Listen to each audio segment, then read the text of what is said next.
नमस्कार दोस्तों, प्रणाम। आप लोग कैसे हैं? और हमारे पावर स्टार पवन सिंह का सॉन्ग बॉलीवुड में बहुत ब्लास्ट सॉन्ग आने वाला है राजकुमार राव के साथ। और भैया कल शूटिंग कंप्लीट हो गया है और बहुत ही जल्दी ये सॉन्ग आने वाला है। कल या परसों इसका टीजर छोड़ दिया जाएगा और पावर स्टार भी इसमें नज़र आने वाले हैं।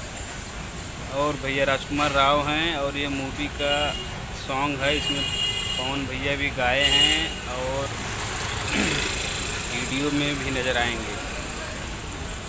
और राजकुमार राव हैं, उनका मूवी है और मूवी में उनका सॉन्ग है। नई कोई मूवी है। मूवी का नाम अभी याद आ रहा था, भूल गया मैं। भैया बहुत ब्लास्ट सॉन्ग होने वाला है। हमारे पावर स्टार भी उनके साथ में हैं। आप लोग देखिए, कल या परसों तक फुल वीडियो आ जाएगा। और भैया विरोधी लोग तो जल जाएंगे, क्योंकि विरोधी लोग का काम ही है जलना। और भैया वीडियो को शेयर कर दीजिए, ज़्यादा से ज़्यादा लाइक करिए, सब्सक्राइब करिए, बेल आइकन दबाइए। और कल या परसों मैं अपडेट लेके आऊँगा कब आएगा गाना। अभी तो भैया रात को शूटिंग कंप्लीट हुआ है, तो इसलिए मैं बोला भैया आप लोग को बता दूँ कि आप लोग ही भगवान हैं। तो आप लोग दबा के शेयर करिए, एकदम दबा के लाइक करिए। और नए हैं तो हमारे चैनल को सब्सक्राइब करिए और पावर ख़त्म ना होने पाए।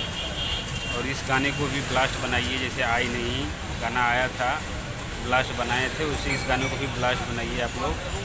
और हर अपडेट आप